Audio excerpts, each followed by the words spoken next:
Hi, this is Jamie with Over a Cup of Coffee with Jamie and Addie, and we're so excited to have you here with us as we welcome a really special guest who's going to talk about horses and DNA and movies and short stories and homesteading and the whole bit. So stay with us.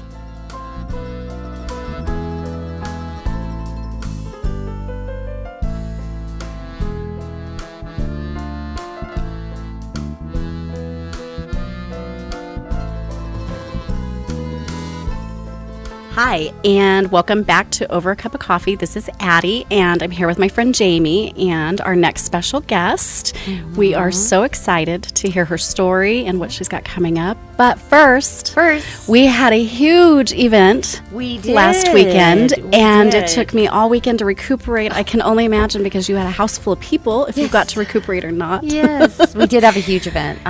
Farmington Chamber did its big golf tournament and Music by the Pond. And our first golf tournament. That's right, first ever golf tournament. So much fun. It was fun, and we got a lot of great feedback. I think everybody had a really, really good time. They all had a blast. I've had quite a few calls, texts, emails. Just the last couple of days at work. Great. And they're like, oh my goodness. That was fun. Like, if you could turn the temperature down a little bit, it would have made it better. But however, I'm not going to even say anything about the weather because it was so much better than I thought it was going to be. It really was perfect. And for our listening audience, we're in Northwest New Mexico and in Farmington, New Mexico, in an area known as the Four Corners. And so golf is big here. It's one of the big attractions. In fact, one of the most popular public courses in the country is located here, which is Bunyan Hills Golf Course.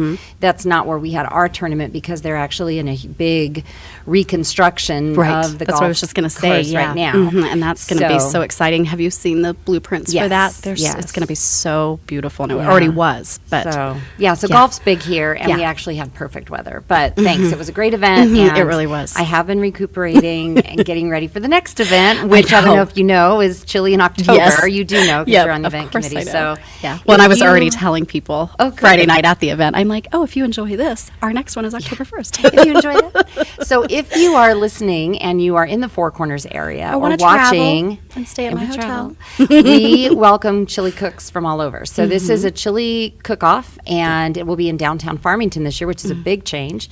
And if you like to cook green chili or red chili or cook's choice, which is basically that means anything else, let us know. Contact us at the chamber. It's a competition. There's a judge's choice and a people's choice, and it's a lot of fun. So if you're a chili cook, we want to hear from you. So let me know.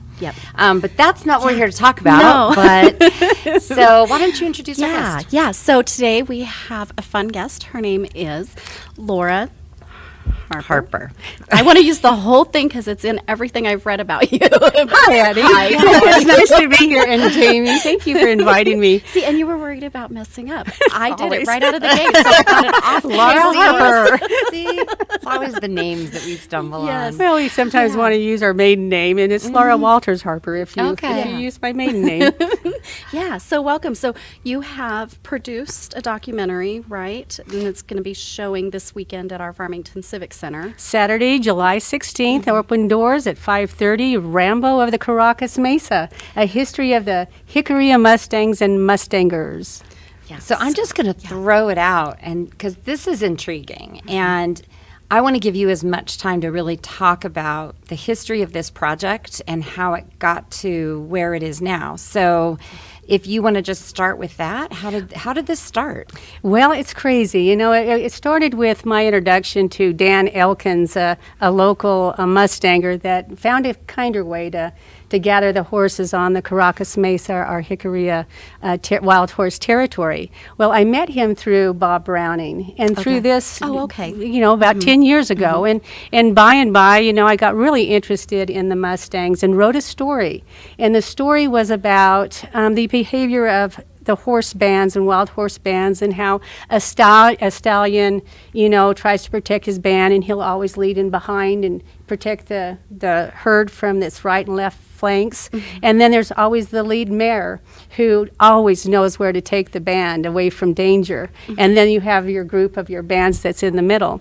So anyway, I wrote a story. I never knew any of that. Sorry, that's so interesting. It's amazing, and I found that when I tried to do the documentary about Rambo and the Mustangs, I couldn't do it without telling a human story, because they're so much like us in their family ways. But anyway, I wrote a short story, and then I put it on the backdrop of some actual film taken by Dan Elkins. And then in 2018, I showed it to the San Juan County Historical Society, and I was a member then. And so the board loved the idea of maybe perhaps telling the story of our New Mexico history through this wild horse story that I had written. So can you give us some geographical perspective for people who are listening and maybe even out of the country? Where are we talking about? We're talking about, if we're looking at the central hub of Farmington and the Blanco, Bloomfield, Kirtland areas of our Aztec areas. So east of us is the Carracas Mesa near Navajo Lake. Okay. And it is Rio Arriba County, McKinley County. Part of the Hickory Apache reservation area. Location, right? Okay. And the film features all those individuals clear up from the Carracas Mesa who settled there to the Carrizo Canyon down to Pueblo Pintada. Interesting. Okay. Yes. And that's near Chaco Canyon. Okay. Well, that gives me some perspective. So it goes that far down. Okay. So that region. So that's what that will be where your Mustangs came up through the Chihuahuan Desert as they traveled as the Spanish Jeanette and that through the centuries. Yeah, and that's what I read was the bloodline has now been traced back. It's 500 years through the conquistadors coming through with their Mustangs correctly, or their stallions, or. That's right, Addie. That's clear to the conquistadors. But what was really interesting, Jamie, also is that when I sent Rambo's DNA into Texas A&M for an analysis to find out who was Rambo and where can I trace his history. And Dr. E. Gus Cothran is the professor emeritus that I've been a fan of for 10 years. And so anyway, when I sent in the hair samples of Rambo, it came out that his first genetic marker is the Galaseño. And the Galaseño horse is a Mexican breed, and that genetic goes back to Iberian Celtic Spain, 2nd century. So goodness. So it's been an incredible journey, really. Neat. Yeah. Well, and so we traced our Betancourt, our last name, back to the King of Spain in the 1400s. And so when I hear things like this, where even with horses tracking their bloodline that far back, and how you get to New Mexico from Spain, and what it takes, it's just that grabbed me real fast, because we have parts, I don't know, somewhere down the roads we're part of the conquistadors with that last name way back then. Oh, interesting. And so my dad used to tell us all kinds of stories, and they could be lies. I don't know, but I think they're real. I think they're I've never researched them. You can't talk about history without going back to the genetics, and I can't talk about a horse without talking about people. Right. Yeah. And this takes us back clear to 700. Wow. When Spain was an Iberian Celtic area, and then at that time, actually, it was following the Iberians and the Celtic people that the Moors came in. And so it wasn't until 1492 when Queen Isabella and King Ferdinand joined northern and southern Spain together that you finally come up with a Spanish Jeanette that was brought over to the West Indies. So deep. So I was thinking about this because when I was a child, I read Miss D of, I'm going to say it wrong, Cinco Tic? Yes. Same. I mean, so that is another area of the country that does have these wild horses that are, roaming. And I know there are other places where there's wild horses. Is this something that, though, is across the United States where there are these bands and these herds of wild horses? Is it every place in the United States, or do they seem to have more pockets within the United States or the world where they're more predominant? I am so glad you brought that up, because in the film you will learn that there's different genetic bloodlines just like ours all over the United States. Okay. And the Misty story that you're referring to is the Cinco Tic and the Assateague Bay wild horse horses and ponies, and that's in Maryland and Virginia. And what's so cool about that is that they have taken the genetics of those horses and turned it into a tourist attraction. Right. So they've made their horses an economic opportunity for the community, which I think would be really cool if we could do with our horses. Yeah, well, and I know that they do guided elk hunts and things out there on the Jicarilla, during season, and a lot of those landowners sell those tags, and it would be something similar to be able to go and see if there was a way to we know they're going to run through every day at this time or whatever the process is. Or maybe we could come up one day. I did a proposal with Wendy at City, and anyway, we would like to one day get it out there. Is that San Juan Basin wild Mustang tourism in sanctuary center for that would be really for neat. Horses, and do exactly what you were talking about, Addie, is that people could come and get a photograph opportunity with them, or when they're going to be around in a vicinity. So yeah, there'd be a be lot of wonderful. opportunities for photography and painting and things like absolutely. that too. Just the on top experience. of and I'm sure where we're talking about with Misty, that book has been around since I think my mom read that book, and then it's been around for a long time. So that just sort of became synonymous with that area. But again, here we're in a different area of the country, and we have these horses. And so how did it then develop where you were able to take the story, and now you have a movie? And the filming, like who filmed it? How did this all come about? And what was the process there? That's not easy. So no, and I don't have any experience, so it wasn't easy. But what I found, Jamie, is I found that if you have a passion for something, you'll make it so. And if people believe in what you're doing, they will help you make it so. Right. And so I'm so glad you brought that up. But some professional filming was done. I had to get a permit, which took a year to obtain, insurance. Anyway, Mesa Media Productions did the drone filming for me.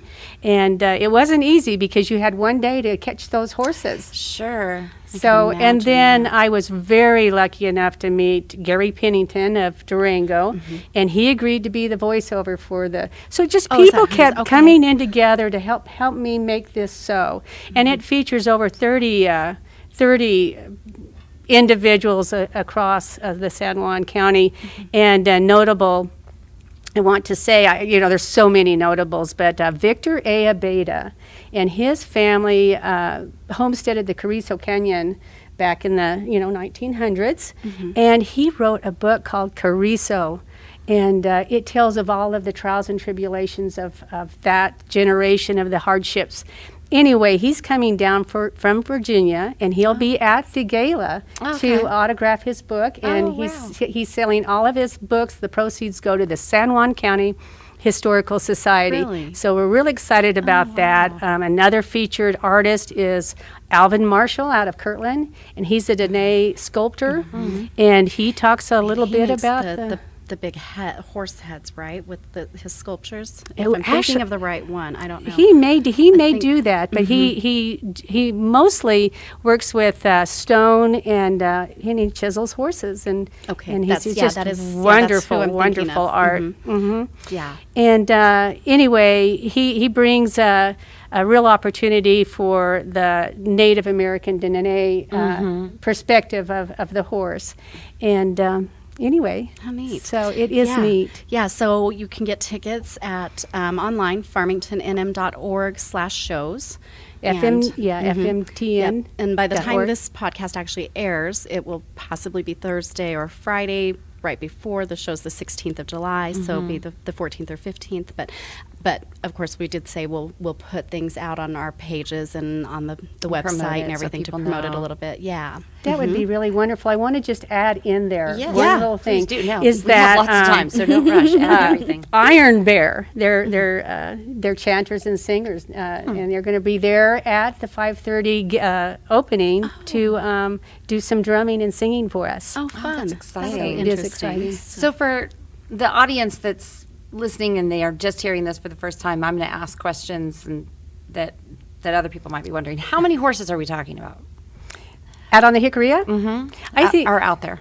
I think at this point in time, there's, and I don't want to be quoted, to be Right, exact, no, but but just somewhere roundabout. about 305. Oh, okay, approximately. Is I think was their last count, if I'm accurate, but it's close to that number. And then there's an advocate ground count that believe there's maybe 160. And then Okay. the area, that's proposed by the Forest Service is anywhere between 50 and 102 horses for that 76,000 acre area. Okay. Oh, wow. Okay. And then are the horses at times adopted, or they or not? Well, the Forest Service and the organizations and Four Corners Equine Rescue, the Jicarilla Mustang Heritage Alliance, they do what they can when they rescue the horses or work with the Forest Service to do the adoption program. move But them sometimes that's not the best because Right, what you right. want for an animal is a lifelong experience. Right. Mm-hmm. Right. Yeah. So that's again, when you think about that, you imagine these herds of horses just running, and it's really powerful and wild. But I Right. do know that I'm trying to think of it. It's like a roundup where they do. It's not here. Someplace Right. else. I don't know if it's in Wyoming or Montana, but I think they do some kind of a roundup to help give the horses vaccinations and different things like that to try to keep them healthy and things like that. But That's wonderful. yeah, and I I know- think so. Don't yeah. quote me on that either. I know, because I it's know, just what you're- and something I know that's sticking exactly in my what you're mind. talking about, and I The can't think wilds. of. Yeah, but I want to could be say it's wrong on that. Montana. I do want to say it's up there, Right. but I know there's a few locations that they have such an abundance of the wild horses that they do things like that so that they don't spread diseases amongst themselves and cause a bigger issue. So let's talk about the DNA, because that's a Yeah, big deal it's with so people now. intriguing. These DNA companies, and I won't say one just because you never know what you can say that somebody might come back at Oh, you and I say, know. you shouldn't have said that on the I know. podcast. Now we have to pay you. Yeah, Oh. you have to pay you. However, you can do your own DNA, sampling and turn it in, and a lot of people do. And sometimes the results come back and are surprising. We think we know where we originated from, Right. and often the DNA can bring some surprising results. I actually have friends who, through that process, found relatives that they didn't know they had, like first cousins that they Yeah, now have connected with. And so this DNA, and you said you worked with the doctor. So can you Yes. talk a little bit more about that? How did you connect with him? Did you just reach out to him and say, "Can you help me with this?" You always ask wonderful questions. Judy. I love that. Well, you know what? And I'll try not to cry or anything. Oh, but yeah, anyway. well, if you need to. We've all cried. We've Back cried on in this show. 2012, and we're really blessed with our Forest Service because they don't practice helicopter roundups, but they were considered in 2012. And so anyway, it was back then with Bob Browning, and we didn't want that to happen. But then I discovered that Dr. Gus Cothran had done a genetic sampling of over about 45 of our Jicarilla horses, and his sample kind of showed a reveal that they were kind of an isolated group of horses that had a unique genetic bloodline of their own that's very closely related to the Iberian Spanish Genet. So I had always wanted to contact him, or I'd just been a fan behind the scenes as I've watched all of the research that he did around the world, and I called him up. Sometimes that's just what you need to do. Most you can get is no. or your And call I started answer. my process, and he gave me an interview, and I had to get ready for that interview. That took hours and hours of preparation because he is an important man and world known. And anyway, so he gave me a couple of phone calls to where we could just chat back and forth about genetics. And then I put together an interview, and he agreed to a podcast interview. Oh, that's And fantastic. so it's featured in the movie. Was Is it it? very Yes. scientific when you first started talking to him? Was it like really like, oh no, like very sort of talking to you about over the- my head is what I want to say. I'd be like, oh, this is, you're talking Addie, it would genetic. cross your eyes how Deep- the deep- science. deep recesses of DNA. Yeah, when you go into looking at mitochondrial genetic, DNA, and understanding that a horse doesn't have that mitochondrial Eve. And then so that makes it kind of difficult. Yeah. Oh, that's so like a human being does. Right. Uh-huh. And then the other part of that is he went into carbon-14 dating, and that's really important. I didn't include that in the movie because it does cross your eyes, but it's important to note that that's what causes this two sides where someone says, you know, the horse has never completely disappeared off of our North American continent, and then the other scientific side that says there's no DNA or there's no science that says they didn't disappear and that they did disappear. So, and that's because carbon-14 dating only lasts for so many years, and your bones are porous, so they can get contaminated by the earth. So the science. So I always think, and I'm digressing on you, but I think it's I know I did too. I'm like, oh, when you go into a I'm gonna horse, go you know, read. in the story of them and whether they all disappeared or they all didn't disappear after the last freeze 12,000 years ago, you have to look culturally at the oral history stories of people. right. And then consider also the science. Right. That's what, and people are going to laugh at me if they're listening. My kids, my husband probably will, because I think there were dragons. And this is why, because if you listen to stories, oral history, there's in every culture, There's some sort of a dragon culture. Now, I don't know if they were flying and breathing fire. However, almost every culture has something about this type of a creature. And so I think you're right. You can't ignore the oral stories. You can't ignore that. And science is part of it, and people are going to laugh at me, but that's just going to say. And there's probably other people out there going, yes, Somebody said it. I knew. Somebody Yes. said it. There really are dragons. But you know, but again, like our basin, our San Juan Basin, it's rich in oil because we had dinosaurs here. You know, those are going back. We were a prehistoric ocean, and so not everybody listening is from this area knows that piece of our history, and so. There could have been dragons here. There could have been. We don't know what kind of dinosaurs there really were back then. Right. And again, going through everybody's family stories and whether we really were working for the king's court in Spain when we found out what our family name, where it came from. You know, like we don't know, but it was a great story. Yeah. And then going back to finding out DNA. My mom was actually adopted, and when she found. She had her DNA run to find her birth family or just kind of get an idea. We wanted more for her. She wanted to get an idea for health reasons to see, where we came from, what to expect, answer some of those questions that you don't have as an adopted person unless it was an open adoption. The craziest thing is that one of the families that we have been friends with our whole lives, they were first cousins of hers. Oh my goodness! Wow. And they were related through her birth mother, and so one of my cousins now, she's one of my best friends that I'm actually going on vacation with here in the next week, is her daughter, and we're second cousins. And we had worked at multiple companies together because we worked well together. So I would always pull her in with me, and we run around together, and so so you just don't ever know. And I think I would love to run the DNA on everything and everybody just to see what their history is. When you say that, it makes me excited when I think about Rambo, and the reason why is that featured in the movie also are two of his brothers. Oh, so really? we were able to track those. Wow. And so when you're talking So, about yes, genetic tracking really. and how No, that's important that really is, cool. yeah, it gets me misty-eyed. Yeah. So. And can you talk about, you've mentioned homesteading, people that homesteaded, and that's a very interesting history of homesteaders. We were talking before we started recording about people living on the land that's now Navajo Lake. I didn't know that. Yeah. So there's actually, they must have there's diverted the water structures. through the dam, and so then but there were actually people that had lived there. I didn't know that.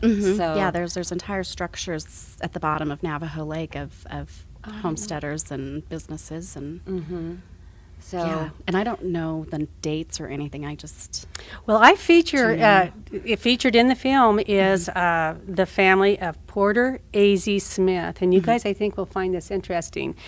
Before Navajo Lake was, filled with water in the 1900s,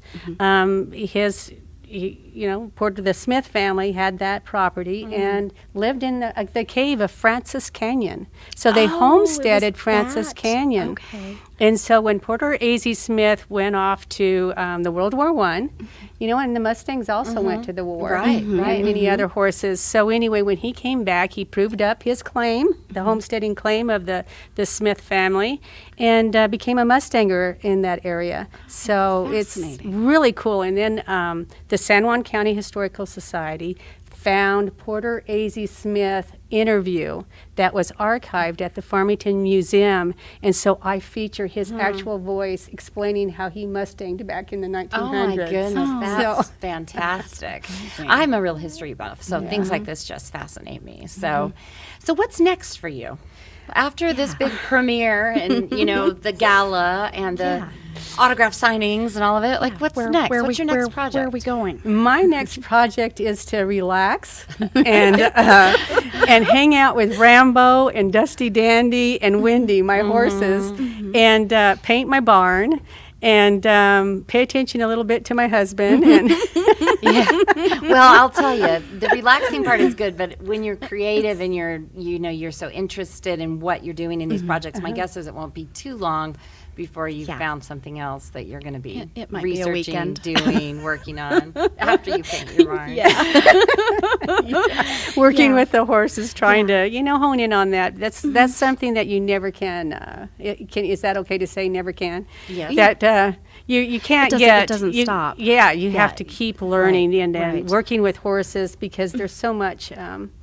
There's just so much to them. Incredibly large animals, and so they are, and you have to be much careful to take care of with them. Yeah. But they understand nuance, and so that's why working with horses is a lifelong learning project in and of itself. Right. Yeah. And is there anything with this project or with this conversation that we didn't ask you that maybe you want to share? Well, or anything about your life that you want to share that. I hope one day that we do we're able to get a sanctuary, and my love for horses are so much, and we get influenced by people that we knew when we were little, right? And so my influence for the horse came from the Bixler family and from Bob Browning. Yeah. Well, that's, and I think that a lot of people have a love for horses, and even if they can't, growing up, I wanted a horse Bob Browning. so bad. And, now Mm-hmm. but I do think a sanctuary would be a wonderful, It would be wonderful, yeah. And I grew goal. up around horses. All of our friends and several of our family members had horses, and so I grew up riding and helping clean them and feed them. Wonderful? And then at one point, my dad did buy me a horse, and she was just like a large dog. We just played with her in the pasture and fed her oats, and that was. And let my brother get shocked by the fence all the time. Oh yeah, that's happened to me too. He never learned, so I would just go play with the horse while he shocked himself. But and that's I hurt my back several years ago, so I've not ridden in over 20 years, and that's one of the things that I hope and pray in this next half of my life that I get to a place where I can ride again and my back stays in place. I'm glad you said that, because sometimes it's fun to just play with a horse. Get the rope out and try to get them to turn around on their hindquarters or something. But yeah, because she used to run up and she would nudge me with her nose, and she'd rub it on my cheek, and she was just so cute. And then she'd take her arm sometimes and just kind of hug you, kind of like grab me. Yes, and it was just it was perfect for the time of my life that we were in. When I was little, I was probably 10 or 11 years old when he bought me that horse. Wow. And just Mischief was her name. And when we had to get rid of her, we gave her to one of his good friends that had a farm, and I know that she lived a long life. So, and it's she always touching to it think. is, yeah, and I could cry now too, because she became a rideable horse finally when he took her. So, awesome. But yeah, it was just I just know that between my Barbies and my horse in that time frame, they were my saviors. I would want to play with you. I love my Barbies. They had their own horses and their horse trailer and everything. Oh, They'd go out neat. in the pasture with us. So listeners that are in the local area within the Four Corners, they can come see this on Saturday at the Farmington Civic Center. And what time does it premiere again? What time starts at what time? Doors open at 5:30, Okay. and Mike Zimes with Zimes Ford Corners is going to have. He just sold the Mustang we were going to debut, the 2022 Mustang. But anyway, hybrid one. so we have that pre party 5:30. The Iron Bear will be there to 6:15. The show starts at 6:30, and then after its completion, then we'll have a gala with the stars. There'll be a cash bar, and then the folks that are in the presentation, in the film documentary, will be there to greet and meet, and mix in with the citizens and all of our San Juan County people. This is awesome. Hope everybody Thank you comes. so much. Yeah, I hope thank you you. come too. Thank you so much. And what a great thing about the history of our area. And if you were listening today and you want to find out more, we're going to have some links that we're going to share on the bottom of the page. But thank you very much for joining us for this episode of Over a Cup of Coffee, and we'll see you again.